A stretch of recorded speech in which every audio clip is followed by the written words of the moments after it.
It's the Dad the Rock After Show. Now, here's Chris and Sean. Welcome back once again to the Dad and Rock After Show. This is Sean. And this is Chris. And we are here tonight to talk about the finale of Ahsoka, episode 8, entitled something I can't remember. Do you remember? It was like the Jedi, the Witch, and the Warlord. Bam. Yes, it was a pure play off of Lion Witch and the Wardrobe. Yeah, which that's funny. We called out a bunch of Lord of the Rings and fantasy things, but that's as far as this series so far, season 1, it's had a lot of like fantasy elements. I feel like it had to have been purposely done, all of it, throughout the whole thing. The name of this one here was purposely done, and the rest of it. And I think it's one of those things where writers and directors and everything pay homage to things that came before them. Yeah, I think it's strictly down those roads. There's Ahsoka right there. Clerks 2, Rosario Dawson. There she is. Amber's here. Hey guys. Oh, wait, maybe I should put it out. Hey guys, excited for this one. Loved the play on the Lion, the Witch, and the Wardrobe. Yeah, as soon as I was reading those three, reading the title at the beginning, I was like, oh, I see what you did there. Yeah, it was. Yeah, cool. it was pretty nice, pretty good, pretty on the point. Pretty good. There wasn't much I liked disliked about this. So, what was just before we dive into it? This episode, the finale of it. What was when credits rolled? What was your thought at the end of it? I liked it. It's hard to stick a landing a lot of times with finales, but it made me appreciate I was appreciating the show as we were going, but it was like a nice ending. It was a nice pin to put in things, because it's like we have, there's some things that are left without a solution or a because we know that the story is going to continue. Yeah.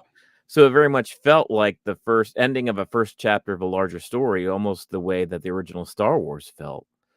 But it also felt like a satisfying ending too. It was weird. Like, as far as just like a finale episode to this particular season of television, like, I thought it did its job. It was really good. Yeah, I enjoyed it.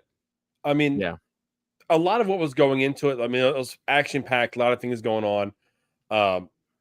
About halfway through the episode for me is when it truly picked up. When I was really, really into it. There was never a point where I picked up my phone. It had my attention the entirety. I love the length of the episode. It wasn't a 30-minute episode with 5 minutes of credits and only a 25-minute episode. So I felt like it was a proper length. Yeah. So it gave us enough to go ahead and be like, okay, we're satisfied. It ended almost like we were discussing. It was very close to what we thought was going to happen. Right. Only Ezra got away, but the other three wound up staying, which I thought was kind of, or the rest of everyone else that went there stayed there, and then Ezra, who was there, and Thrawn, who was there, left. I actually like that. They swapped places, basically. Yeah. Where now Ezra and Thrawn have gone. And now, really, I mean, that's a shortcut. We don't want to draw this anymore as far as like the New Republic not believing that Thrawn's around. Because the shortest way for them to believe is like, oh, well, here's Ezra. And Ezra, we know that Ezra disappeared with Thrawn. If he's back, then we can't really deny the high possibility that Thrawn's out there somewhere. Yeah. Well, now he can give firsthand knowledge. Yeah. They can say, okay, where is Ahsoka and where is Sabine? Well, Ahsoka and Sabine are stuck out where I was, and Thrawn and I are back. How'd you get away from Thrawn? Well, I disguise myself as a stormtrooper every opportunity I get. Old trick. I like that. The one thing I didn't like, though, was he looked at, maybe it was just his assumption that Ahsoka and Sabine had a plan to get to the ship. But when he went ahead and acted as a stormtrooper, said thanks for the heads up, grabbed the stormtrooper, drag him off, and we know now that he just put his gear on.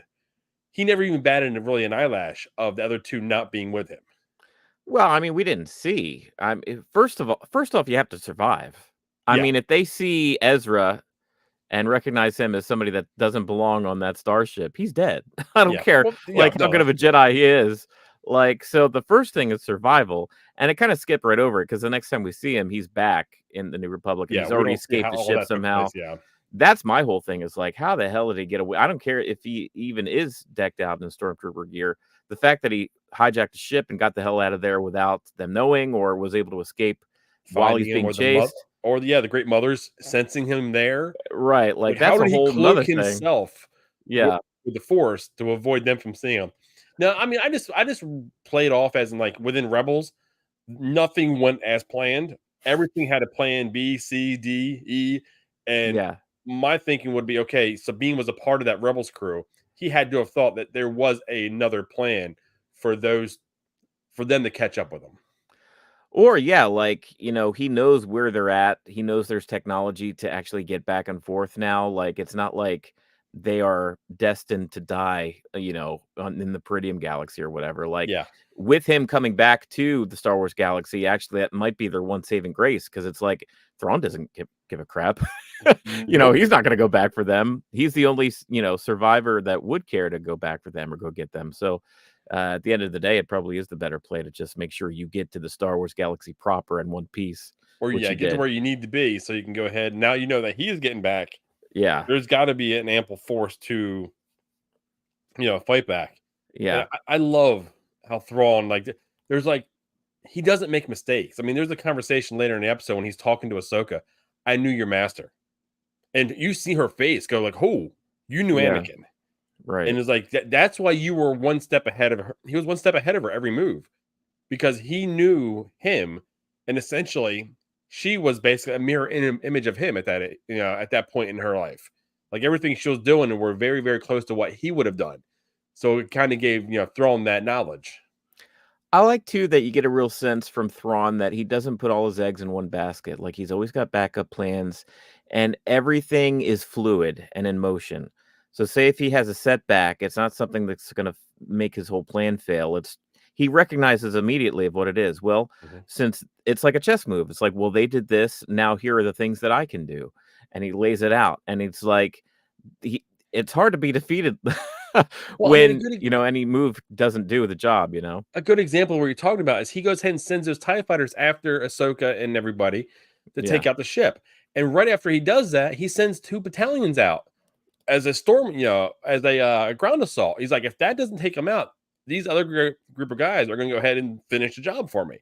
So there's always a wave. Or when they find they're coming towards him, he rains down hellfire on them. Yeah, basically everything is put out into place to cause a delay. Like he said last episode, Time. he's going to take the one thing that Ahsoka doesn't have, and it's time, and that's the thing that's most precious. And he does. That's how he gets the hell out of there without and it's close, and he gives it up to her. Like, I love that he got on the comms, and he wanted to talk to her. It's He a was shame like, we never met face to face, and we probably never will. "Yeah, you were a pretty worthy adversary. I give it up to you, but I'm out of here now. So Yeah, he good was luck." like, I was victorious today. Long live the Empire. And Right. woof. Yeah, just out of there. Yeah, that was so cool. He wasn't sticking around. He's like, you know what? I mean, it goes back to a conversation him and Morgan Elsbeth had earlier in the episode Yeah, about underestimating one Jedi. So let's check right. this out. There is little the Jedi can do to stop us now. I've watched many an Imperial officer make the same assumptions about the rebellion. Even I fell victim to the heroics of a single Jedi. Never again. Never again. He's like, you know what? You can be arrogant all you want.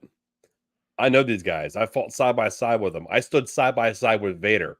Mhm. I know what these guys are capable of, and they're not getting me again. Yeah. Amber shares here. She thought Shin's arc was really interesting, as was Balin's. They were all left behind, and I'm excited to see how that plays out with Shin. Yeah, Shin and Balin. That's I want to know more about that. Like, what's going on when Shin was at the end of the episode? She's sitting on top of her were-dog, whatever you want to call him, Yeah. and she just lights her lightsaber up above her head, and basically notifies the other group that she's here. What is that? What's going on? She looks defeated. She looks lost. She doesn't know like what her place is now. That's kind of what I read from her facial expressions. Yeah, I think there's a bit of that. I'm surprised because I think that Balin thought that she would just join back up with the Empire and be like a powerful figure within that force and go back to the Yeah. Star Wars galaxy. But she rather stayed, and she's like on her own path that was kind of unexpected as a viewer and for even her master. I don't think her master expected her to go on that path. And I'm curious, is this any kind of like Knights of Ren connection? I don't know how deep we've gone into the We origins of the that's Knights of Ren. what I want to see more of because I don't think that Kylo Ren was more so dark side, like Vader wise.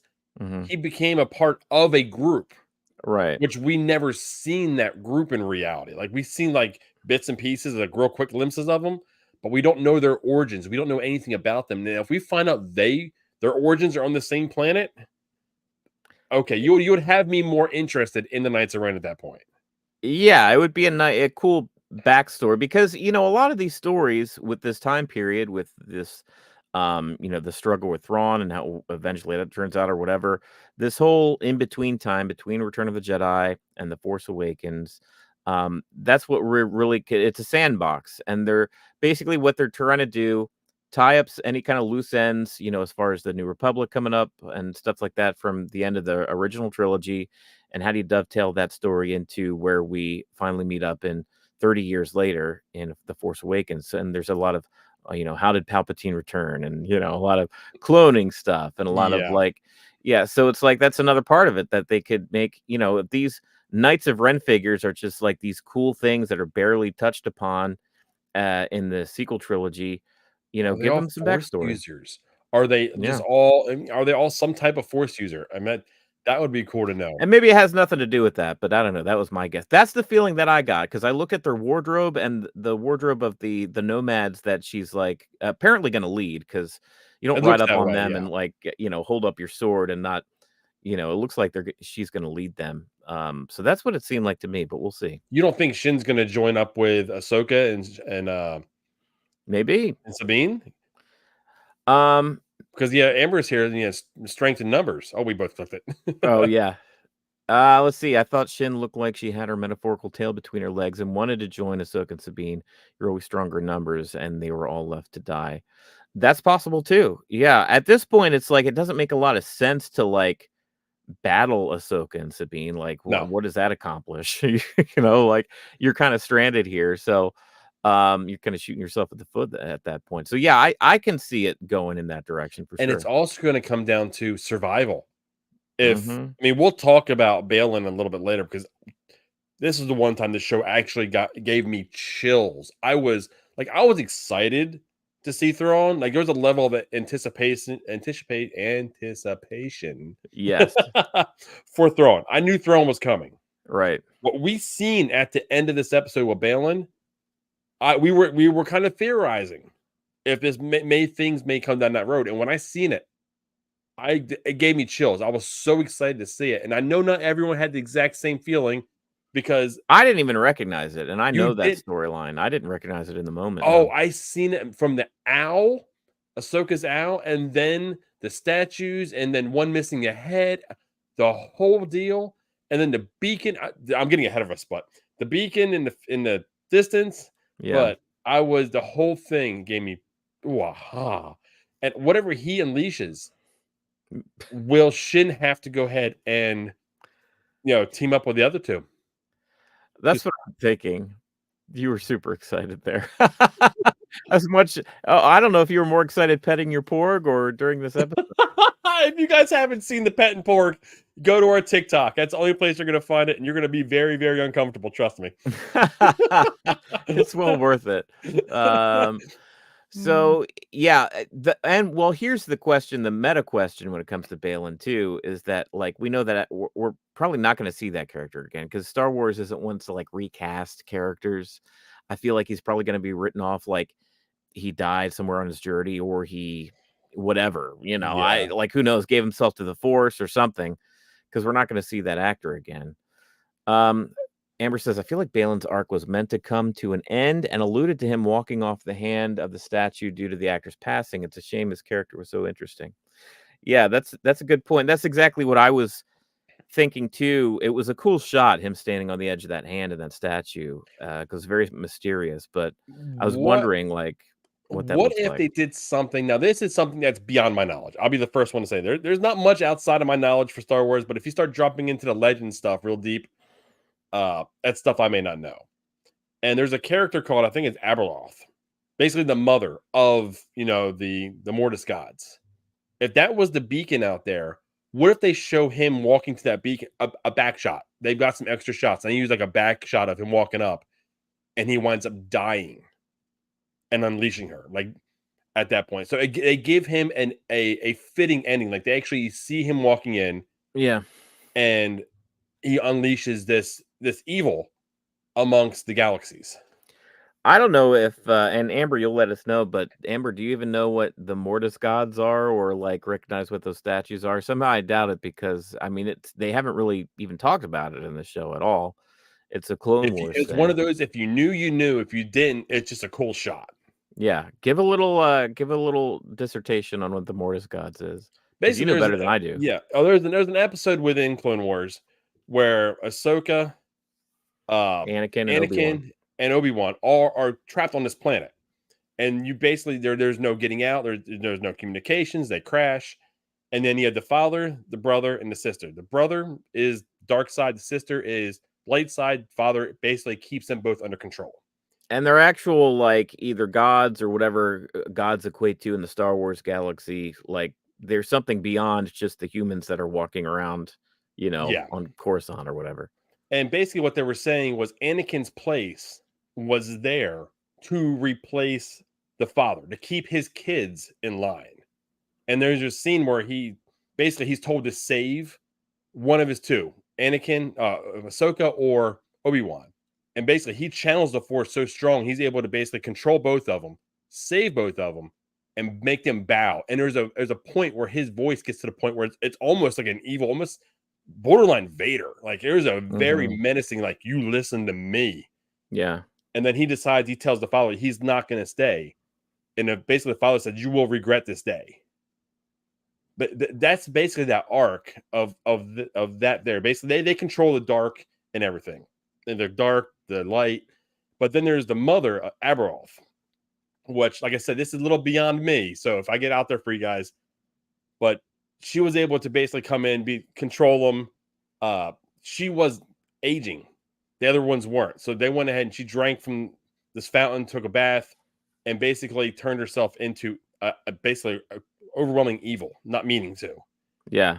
And it took a lot to cage her. So it was a lot that took place. And you guys are better off, honestly, going back in Clone Wars and watching the Mortis arc.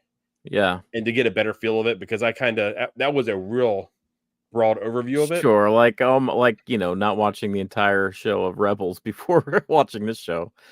Christopher's back with us. Welcome, Christopher. And he's excited about the prospect of Abeloth too. Could that be where she's been imprisoned there? That beacon. Now see, when that happened, my thinking was, what is that beacon? Why is the father pointing there? What's going on there? Mm-hmm. And it makes sense. Like I said, I want to learn more about her, but if they go ahead and unleash her, that leads us, like we were always believing, Thrawn's not the big bad. It would wind up being her. And it'll take any of the Force wielders that are left, plus the New Empire, not the New Empire, the New Republic, because the New Republic built a weapon to go ahead and, or the Republic at the time, to cage her. Here's my theory, though. I think Thrawn is the big bad of this time period, but I think ultimately Star Wars needs a new big bad that's not Palpatine. We've gone beyond Palpatine. We've wrung the towel dry as far as Palpatine. That was beating a dead horse by the time we got to, literally, because he's supposed to be dead, and he's somehow Palpatine returned for Rise of Skywalker, and he had 9 movies. I'm a great villain. We all love Palpatine. I mean, come on. Yeah. But it's time for a new big bad evil force in the Star Wars universe. They intend to make movies that where Rey is the new Jedi, right? Where they're going to make, it's going to take place post sequel trilogy. That is what they need to do, is establish this Because What's her name? okay, Abeloth? yeah. So if she gets released and she's still out in this galaxy and we don't see her yet, Yeah. that lets this finish, that lets the sequel trilogy finish Yeah. before she makes herself known. Right. And then now she's a Rey problem. Yeah. And Rey's, what Rey is doing and everything, and she's stepping in the way of Rey. Man, I would love them to do more with the Mortis God. They would have to. If they're going to bring her Yeah. into it, they have to bring the Mortis gods and all that tradition and everything into it more, so we know more about what's happening. They're gonna have to include more of that in big Star Wars thing. You can't just rely on a couple episodes of the animated show to be like establish an entire lore. Or nerds like myself that know about it that will get overly excited and trip over my own words talking about it. They're gonna have, yeah, they're gonna have to, and maybe it plays back into the movies that they go back in time and talk about that, where maybe the first Jedi and the first stuff, and they are more knowledgeable about these prophecies and gods and stuff, and you get a more of a sense of what that actually is. And then, because we go back in time and learn about it there, we can, when we go forward in time and reintroduce it, it would be Check super this cool. out. What if it was Hu Yang? What if Hu Yang gave us okay, they're not going to do this. I'll be frank with you here. But what if they gave us an episode, a bonus episode of Ahsoka, or just a Star Wars Visions episode or something? Holiday special. Yeah. And it's just Hu Yang narrating what the Mortis gods are. A 20 minutes episode of him telling us a story like he would tell the younglings. Yeah, the youngins. That would be fun. I'd be down for that. Oh, of course I'd be down for that. I would be curious on the general public who would tune in for it, but yeah. Let's be honest. This show here wasn't for the general public. This was for us. True. Amber's all aboard. Yeah, more Hu Yang / David Tennant. And hopefully they never recast Hu Yang as some other generic British voice. She also mentions that we agree that you need more big bads. Let Thrawn become bigger than the thing before we replaced them with. Yeah, I think that's the way it should be. I feel like for this time period, they finally, at some point, I don't know when, they finally defeat Thrawn, and then the New Republic knows peace for, I don't know, 5-7 years before the events of, The Force Awakens.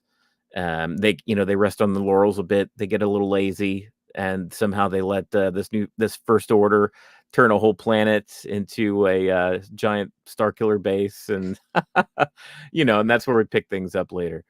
Christopher, I think you're right. Real quick, I think in the books and legends, I think Luke does wind up defeating her. So I'm not sure how they would do that, if it would wind up being Rey in this manner. They kind of change that a little bit, but I think you're correct there.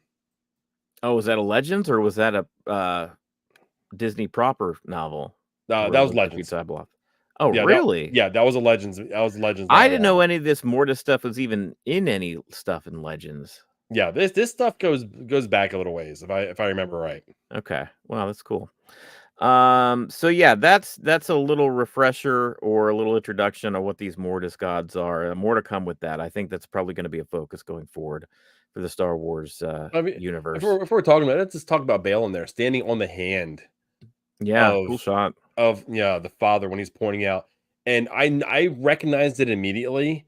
But when they zoomed out and you seen the brother fully there, the sister died in the Mortis arc. Mm-hmm. So her head missing made perfect sense to me. Like, a lot of people will be like, why is one of the statues deformed or like broken? That aligned with what I've known prior. So just like I said, it was just more that just so damn cool. Did you have that clip? I actually have that clip. Let's roll with it.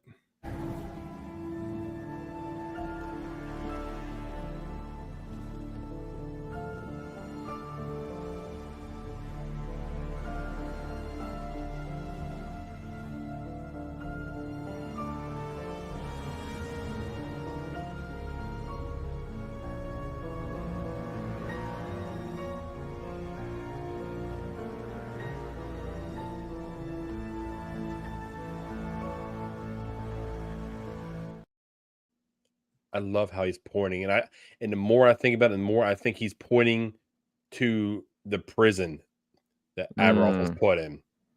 I see. I think people online that are theorizing about it and getting me to talk about it now, I think they're on to something. But I think it's dangerous for Filoni to go down that route again because it's another thing that the deep lore Star Wars fans know about. Yeah. But surface level fans, which are needed as well. I mean, Star Wars fans are fans. Everyone enjoys it at their own level. Don't know about. Yeah. Well, the fun thing about this long form storytelling is that you can introduce big concepts like that in bite-sized pieces. You know, what I mean, it's not like we're gonna need some one movie to get all huge exposition dump all over Yeah. like what the Mortis gods are and all the lore and all the history. You can have it through conversations. I mean, that's what there was tons of deep Jedi lore stuff here in Ahsoka, Mhm. but I don't think Ahsoka ever got too heady to where you couldn't really follow. I think they made it easy enough where somebody new like Amber could kind of enjoy it for what it was and still, be curious about like, well, that's weird. Where is this place we're in and this and that? But it not so far out where it's just like, I don't know what's going on. I don't know how to watch this show. I think it was pretty accessible, which is definitely, a success, I think. Let's see. Yeah, that's definitely not an Easter egg that Amber picked up. That's fair. Yeah, no, I mean, like you were saying, like, to me, I think on the surface level, you can watch a show and enjoy the show. Yeah. On the other side of that, though, it is so deep in Star Wars lore. I mean, there's a lot of like really undertone Star Wars lore that you really need. You don't need to know, but you would appreciate and enjoy it so much more Yeah. if you knew. And you know what too? Like that's a prospect that you and I talked about before the show even started. We were worried about how they going to thread that needle between being satisfying for the really hardcore Star Wars nerds and being satisfying for the Disney Plus audience that's just tuning in because it's the new Star Wars thing on Disney Yeah. Plus. Like, how are you gonna balance that? And I think they did a pretty good job, honestly. At the end of the day, and now that we've seen all 8 episodes, I think they did a good job with I that. was not disappointed in this show at all. Yeah. The season finale gave me so many of like, that's cool. Like, I Mhm. mean, we'll go back to the Morgan and when she's with the mothers. And they give her, are you going to be ready to become one of us and everything? They do the thing Yeah. on her face and They finally turn into her legit, yeah. Night Sister. Yeah, she becomes a Yeah. sister. That was And cool. she's standing there, it's like she gets a gift of shadow. It's like, Mhm. what is a gift of shadow? What are we talking about? And they wind up Yeah. giving her the Blade of Townsend. And when I heard that, I was like, oh crap, we got another Clone Wars drop. Yeah, I yeah. mean, we went beyond, Rebels back. This episode here pulled almost all the lore they pulled from Clone Wars. From the Blade Mhm. of Townsend to finally seeing the zombie troopers. That was something basically from Clone Wars. Yeah. The Blade of Townsend, you name it, you run these things off, and this is from his first baby of Right, Clone yeah. Wars, not his second child in Yeah, Rebels. that's where he came up, yeah, old Dave Filoni, the apprentice, the Padawan. Yeah, it's, I'm pretty sure you had that clip too, right? Yeah, I was gonna say we have a few comments here. If you want to hit them before we Oh, yeah, let's see, see, Christopher's commenting, Amber's got a few on there. Chris, I agree, but that's like Thanos. I had no idea who he was, but he was first introduced in a comic in the 70s. If they tell the story right, it could be great. Now, see, with that, the only thing I would be concerned with there is with Thanos, they worked him in post credit scenes, just like 30 seconds here. I mean, they did it amongst what 8 years. We don't have 8 years to build up Aberoth. Yeah. That's my only pushback on that. I think I agree with you. They could do it if they did it right. It's just they got to give them in pieces to get us wanting more, to wondering who they are, to people researching who this character is. And yeah. I don't have a ton of faith on Star Wars movies, honestly. It's been kind of a mess up to this point. I mean, everybody kind of likes Rogue One. They're like, "Oh, that was a cool Star Wars movie. Oh, it's that's one different." of my favorites, actually.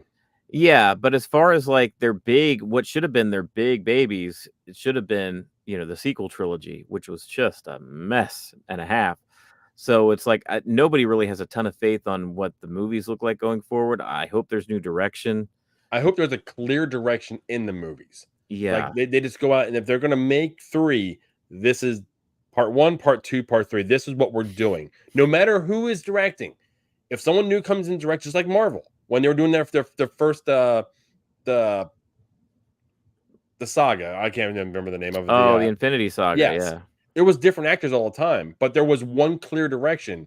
Right. No matter who the director was, this is what we're doing. Just put a little bit of your flair in it. Yeah. And that was across what, 10, 12, 15 movies, as opposed to like just 3. Like the Star Wars people, J.J. Abrams and Kathy Kennedy, you had 3 movies to work with. That's old school. Just write an outline. It seemed like they didn't even write an outline. Yeah. Like every time they started a new movie of that trilogy, they just like threw out stuff and are like, well, here's where we can go. Here's where we can go. But anyway, we're not talking about that. So we have Amber here. The next one down there. Oh, as the resident casual Star Wars fan, I can confirm that this show got quite enjoyable. The first few were tough, but it really picked up around episode 4. Which is kind of where they started picking up some of the deeper lore stuff, the mysterious stuff, which Amber enjoyed, it looked like. And I started the show to stick with you guys post Lasso. I stuck with it because it was good enough to keep me interested. Your patient explanations of things definitely help. Well, Amber, we are sure glad that you stuck around. Yeah, we appreciate you showing up. It makes our show more enjoyable to do when you're here, so we have someone to talk with. Oh yeah, and like never shut outs. We do not gatekeep when it comes to Star Wars. We invite people in. Dip your toe in because it's a lot of fun. Yeah. But let me see. What was that? We were talking about the Blade of Townsend. Yeah, so I went ahead and I kind of put this together. This is a fun little clip here.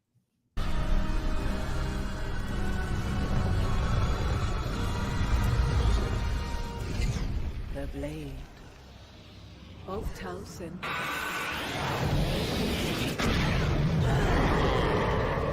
Your power is no match for my magic.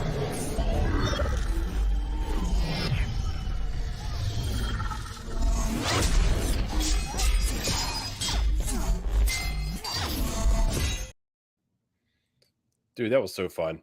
I love the idea, the ability for me to be like, oh, I'm gonna go back to Clone Wars.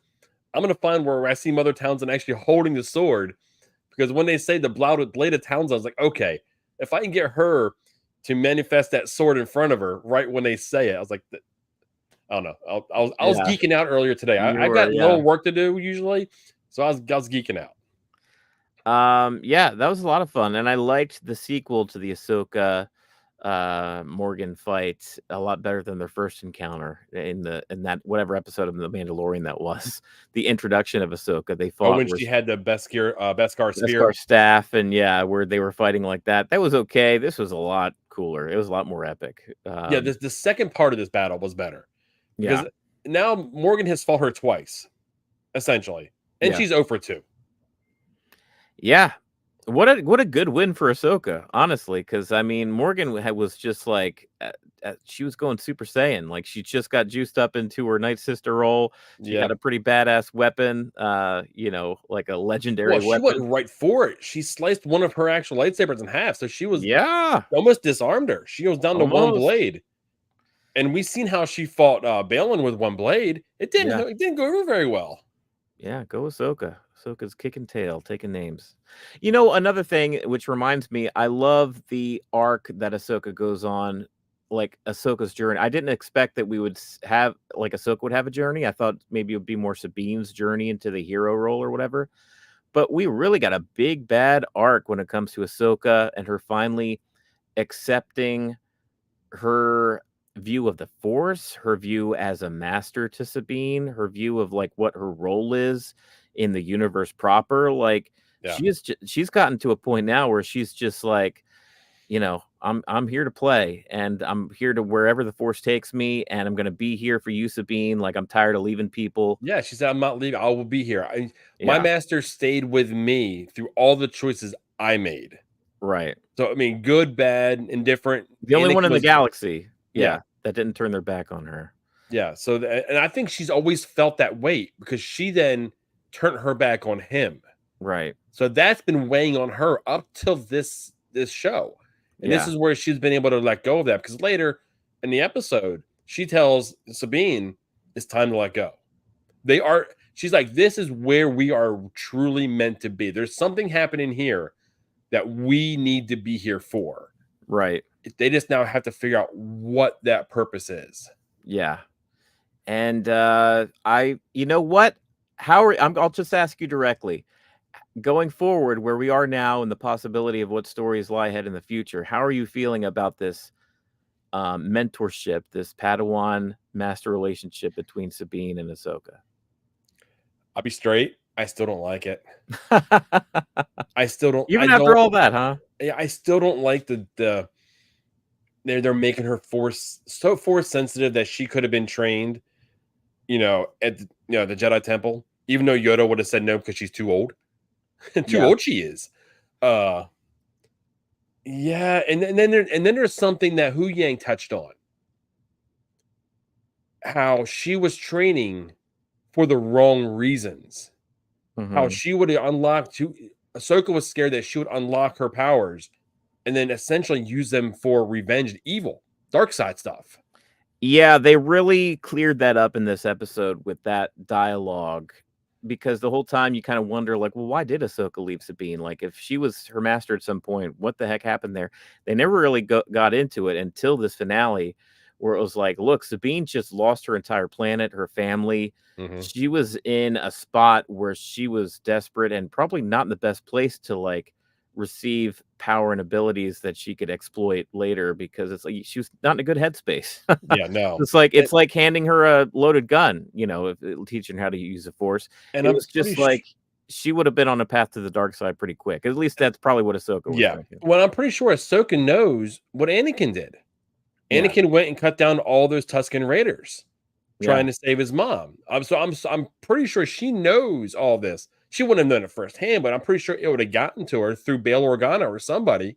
Right. So I can understand why she would have slaughtered them like animals. Yeah. So let's talk a little bit about like the final scene of this. Man, I loved it. From the moment that Sabine stares off into the distance, she feels something on the horizon. She says she doesn't know what she feels, but it seems like darkness between the starlight. And that just stuck with me. And Ahsoka knew exactly what it was when she put it into those words. Sabine kind of shrugs it off and walks off, but Ahsoka keeps staring into the distance. Ahsoka knows. Finally, Ahsoka walks off, and we see what that presence was that Sabine felt. It was Anakin. It was darkness between the starlight. That the both halves, right? Like Anakin will forever continue to be the balance of the Force. He is yin and yang, essentially. He is. He's both dark and light, and that's the presence that Sabine was feeling. And we finally see Force Ghost proper Anakin Skywalker, all blue and glowy, giving a little smile as he watches his former apprentice walk off and embrace her destiny. Here's a question. Do you think Ahsoka's seen him and just didn't acknowledge anything to Sabine? Like, she's seen him and she knew it's time to let go. Because that was the word she said essentially right after she turned around. After she looked, she smiled. Like you're saying, she knew what she was feeling. Yeah. And she turned and walked away. And after she said that, that's when we see Anakin. That's when we see the smile. Like, he knows that she has finally gotten over the past. And now she can grow as a master.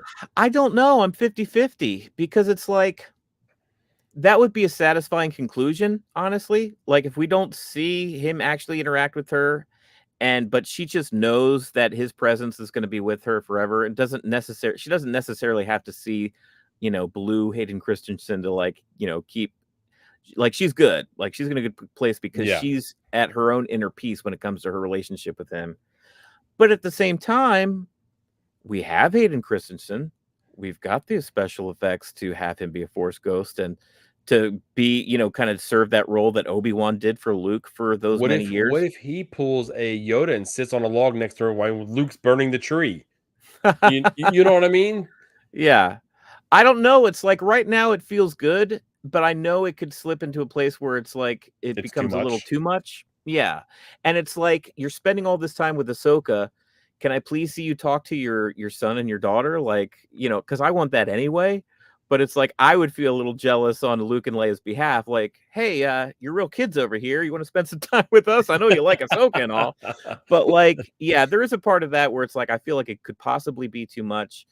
I don't know. I'm 50-50 on it, honestly. I think her seeing him and not like truly acknowledging him, like they make, say for instance, they make contact, Yeah.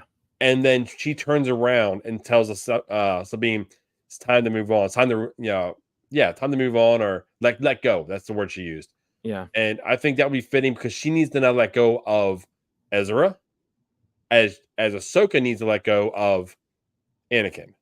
Mm, And I think Amber here's thinking along the lines I am. I think we both think she's seen him. It just didn't make too much of anything about it. Yeah, and that's still a question, even though we've had so many Star Wars stories and so many Force Ghosts visions and stuff now. There's always a question on whether or not a Force Ghost presents itself to a certain person or if just anybody could see them. Like at the end of Return of the Jedi, where Luke sees Yoda, his dad, Anakin, and Obi-Wan just standing there in the trees smiling at him. Could Leia see them too? Was it just Luke? Could all the rebels, could Wedge Antilles and Chewbacca see them too, or was it just Luke? Yeah. Like, so that is even a question today. Like, I how that think it works. has something to do with the connection with the Force. Yeah. And being able to see them. I don't think it's if me and you were sitting outside, around a fire, and Luke wouldn't show up. Yeah. You know what I mean? I think and that would make sense why maybe Sabine just had a feeling or felt a presence she without couldn't see seeing him them because she's but not. Ahsoka could see him in Yeah. full form. Yeah, Well, that makes sense. Let's just go ahead and see that scene here. I've got that Oh, too. let's do it. We're well versed. Let's just watch the whole episode.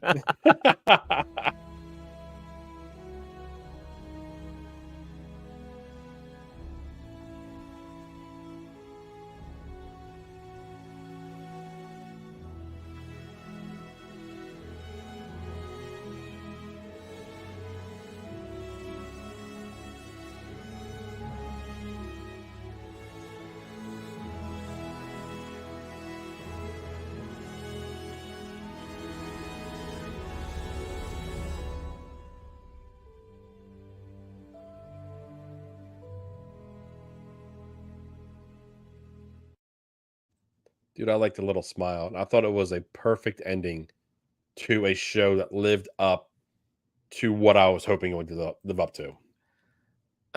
Amber has something I've got to retort to. Anakin spent more time with Ahsoka than he did with Luke and Leia combined, and it was far more positive. Why would he go to his kids? Going to Ahsoka makes sense.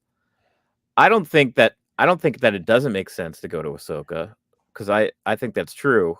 I'm just, as a Star Wars viewer, we've seen, even though he spent more time with Ahsoka, we've seen the character of Anakin since 1977. I know he was in a black suit and he had James Earl Jones' voice, but that was Anakin Skywalker in that suit. And just because of his connection to Padme. I mean, like, these twins are half of him and half of Padme, the woman that he loved. Like, I know he wasn't, he was a bad dad. He was not a good dad and present for those kids. He didn't have a best dad mug. But I mean, think about that. Like, you're a Force Ghost now. You have a second chance to make some sort of a connection. There's that brief moment with Luke at the end of Return of the Jedi. I mean, how could you not at least just, you don't have to visit him as frequently as Obi-Wan visited Luke, but I as a Star Wars viewer I'd like to have seen it. need to see something like that. And I know we can't see Carrie Fisher, and I know it'd be some weird de-aged Mark Hamill right now, but like, I need something to where we get one conversation between Luke and Anakin Skywalker. Just one. We're getting another. Are we getting another season of Mandalorian, or are we We finished? should be, yeah. No, I think we Okay. are. What if they went back to Luke building his temple and everything, and Luke was they showed Luke meditating, and we see that interaction. Just the Force Ghost, Anakin shows up. Would that be enough for you, for some type of interaction? I just need one. Yeah, just give me one. It doesn't need to be like some ongoing thing. I just want one scene. The way that we have that one scene from the Obi-Wan show that I love, where it's years later and Obi-Wan and Anakin slash Vader, because he's full Vader now, have Yeah. that conversation after the fact. It draws up all the emotions and is Oh, then such there was a Qui-Gon in bridge. that one too. They hit us with Qui-Gon Yeah. at the end. I'm just saying it's like a bridge between the prequels and the original trilogy. It just felt like a very solid bridge because we got to see Anakin as Vader. Like, Yeah. it all makes sense now. At the height of Vader. At the height of Vader, it's like, oh, that's Hayden Christensen in that mask. Holy crap, it's both his voice and James Earl Jones. It's just like my mind is blown. And all of a sudden, it all makes sense. Well, like I knew, logically, like who they were, but that scene really kind of solidified it. Like, oh, this is one character. This is not Darth Vader's a character and Anakin Skywalker's a character. This is one entity. Yeah. And And the power between the two with the Force using and the rocks. Yeah. And Obi-Wan did it in the lightsaber battle. right. And, Vader using his that whole, I mean, that show may not have lived up to its hype.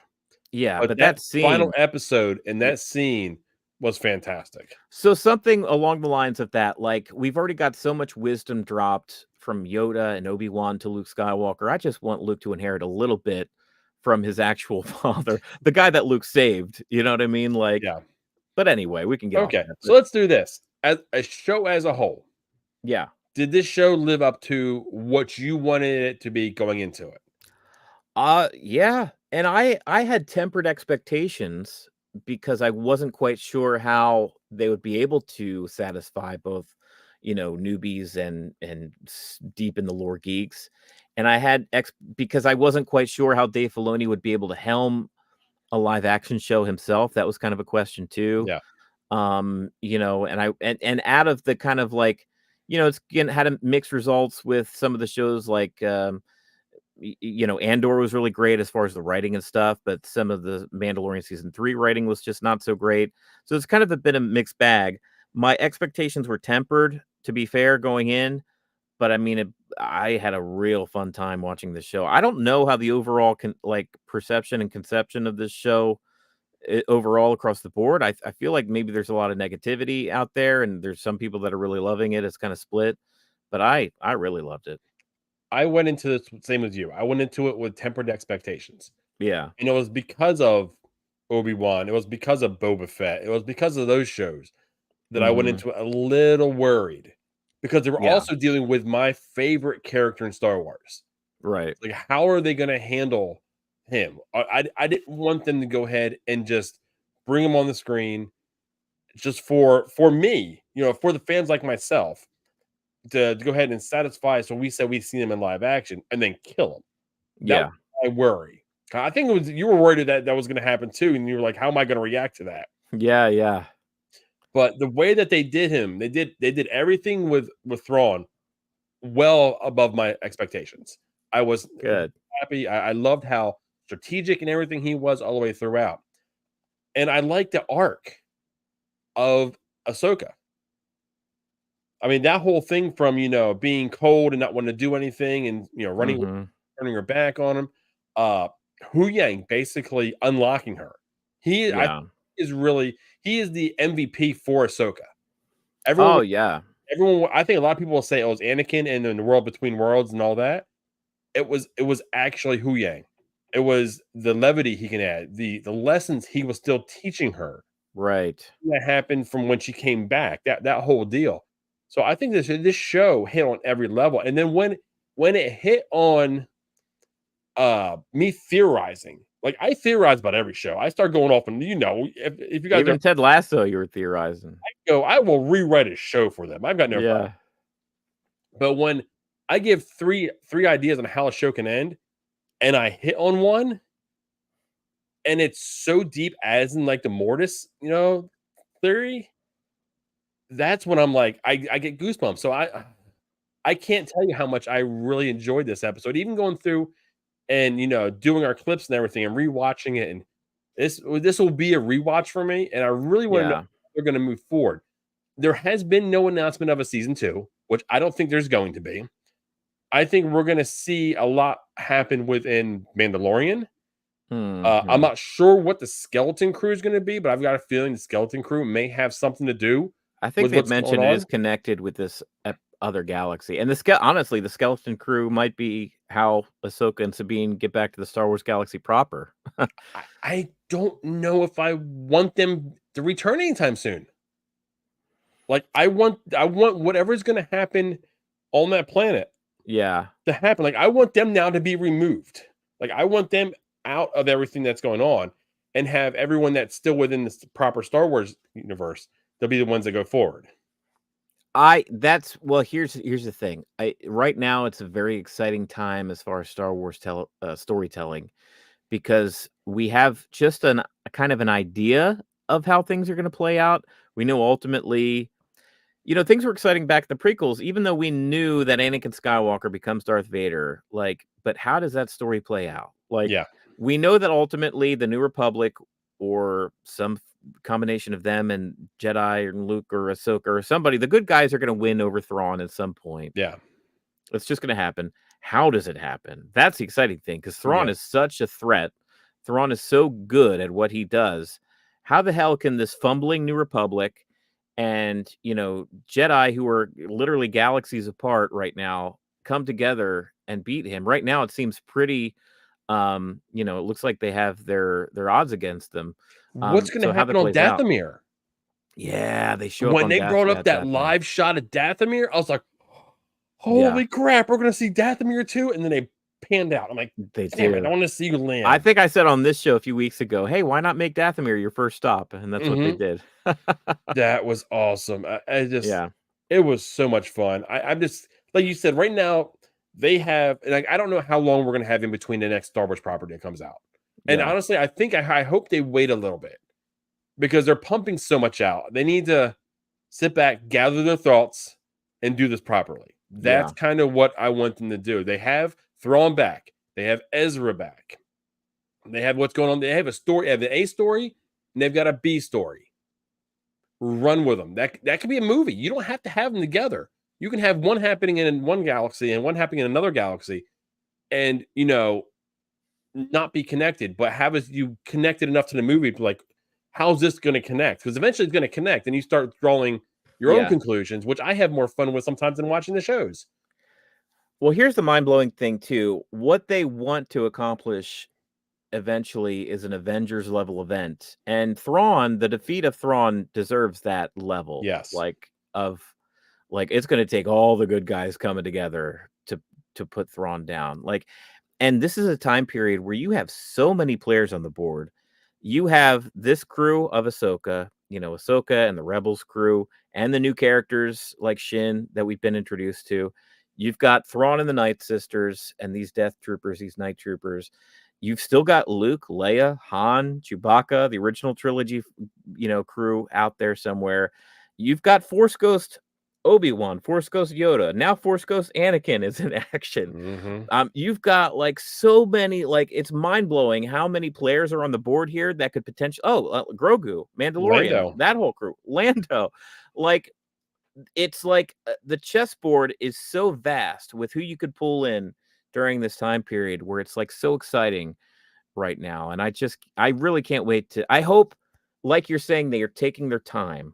Take your time, tell a good story, weave something that's interesting. I don't care if it takes 10 years, it deserves that. We've got a lot of time. Honestly, we've got a whole 30 years between, Return of the Jedi and The Force Awakens. If you want to weave a narrative that feels that vast, I'm up for it. Let's, I'll be there. I'll be watching. Oh yeah, I'll be there in a heartbeat. Yeah.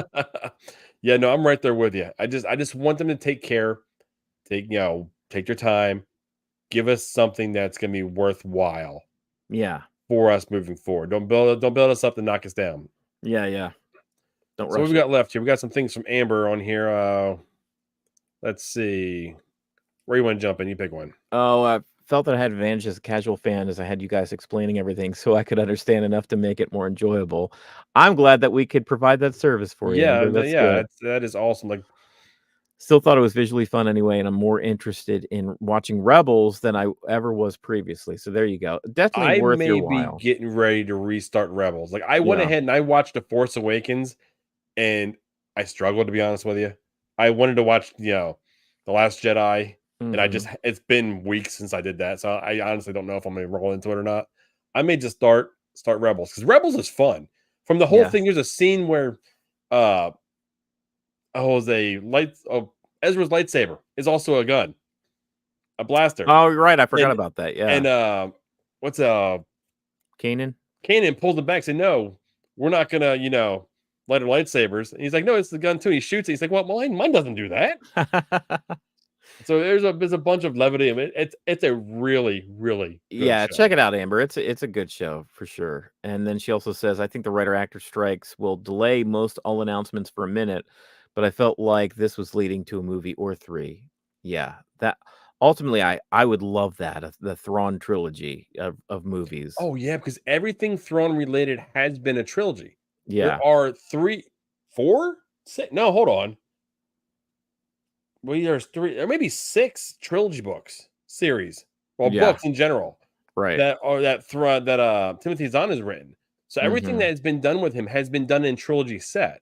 Yeah, So a trilogy of movies with Thrawn for the fall of Thrawn, like that would give them the ability to do the heir to the Empire. Him come back, him be that person that Moff Gideon's saying, "Where is this Thrawn that you keep talking about?"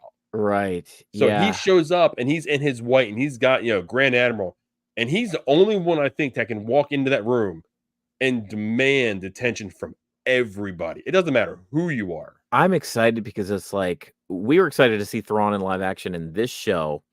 And this is Thrawn on his back heel. This is Thrawn after being stranded in a different galaxy for a decade plus. He's a little tattered, a little torn, but he's still Thrawn. Wait Mhm. till we see him the next time after he gets back to the When he's Star Wars universe empowered. proper and he's empowered and like, oh, he's gonna be he's gonna be Thrawn turned to 11, man. It's gonna I be can't so wait. cool. Yeah. Yeah. So I'm looking forward to all that. This was really fun.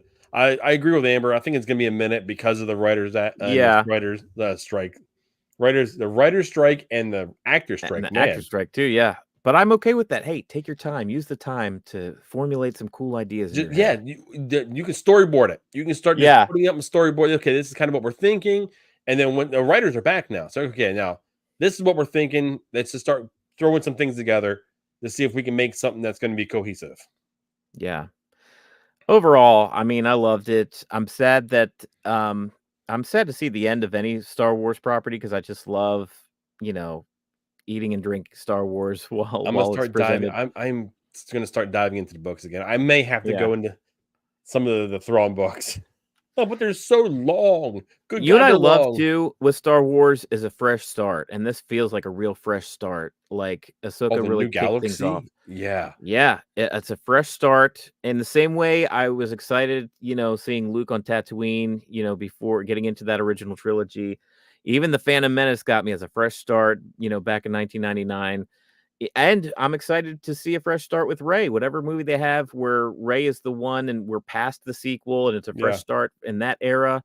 Anytime that you push the reset button on Star Wars and you get to tell brand new stories with brand new influences, brand new characters, planets, locations, yeah, technology, lore, it's just so much fun. Like, and this is a show that goes to like, that's what makes Star Wars so great too, is that you can tell such a variety of stories in the Star Wars universe now because it's multiple galaxies. yeah, yeah, Um, but it's like it could be something as kiddie as like like the racing games or the stuff that they actually make like animated shows for kids, like the little Jedi Padawans, or something as like dark and like mysterious as like Andor and like heady and like adult yeah. and everything in between. You can have stuff that's horror, you can have stuff that's more sci-fi with like the biker gang on Tatooine, not to mention those too much, but it's like I you can mean, the like best of them. Western, samurai, like you can Yeah, this infuse really felt s- samurai-ish. yeah, I didn't even mention that. Like the rise of the tower, just that prospect of them trying to get to the top of this tower to get to the Chimera. That's old school martial arts film. It's just like legions of bad guys coming your way down a tower and you trying to rise up this thing. That's like a very basic, very cool martial arts film idea. But that's what I love about Star Wars too, is that you can infuse so many different genres into this universe and it just plays so well. I love it. Yeah, and that's a good way to lead into, like, say, the Old Republic stuff. Or no, the High Republic stuff. Yeah. There's a lot, and there's some things in there that are really, really dark. But they have, Yeah. like you were saying, there is the adult novels, and there's the young adult novels, and then there's the comics. So there's Yeah. something at every level, and everything connects. So you can read it all, and you would know all of it. But if you don't want to read the young adult stuff, no big deal. But yeah, like you said, there's stuff that will hit on anything you want to hit on. You just got to look out and kind of find it. But Yeah. okay, Uh, well, I think what that does that wrap that's up it. Ahsoka? That wraps it up. That's it for Ahsoka. Chris and I enjoyed this series very much and the finale of it. And Amber, Um, thank you so much for being here throughout this yes. whole thing. I mean, you have no idea how much we appreciate you showing up, and just how nice you were saying, we helped you along to make you enjoy the show, Yeah. because that makes us feel like we may know something like we're talking about. I don't know. At least sound like we do anyway. There we go. Yeah, I can sell, what is it, a ketchup sandwich to someone wearing white gloves? Yeah, that's the most important thing. So right now, Beyond Ahsoka, if you want to join us, we are covering Wrexham, kind of. We're covering like 2 episodes every other week right now. We're probably going to get on a more consistent schedule with that. I don't know, just stay tuned to the channel. We'll have Yeah, more good stuff coming your way. there we go. Keep an eye open on TikTok and our YouTube shorts. I'm actively putting stuff out there, so check that out. Mhm. Some things are really creepy, some things are fun to watch. So I encourage you to go over there. Just see for yourself. There Yeah. we go. So I guess until the next time we see you, may the force be with you. See ya.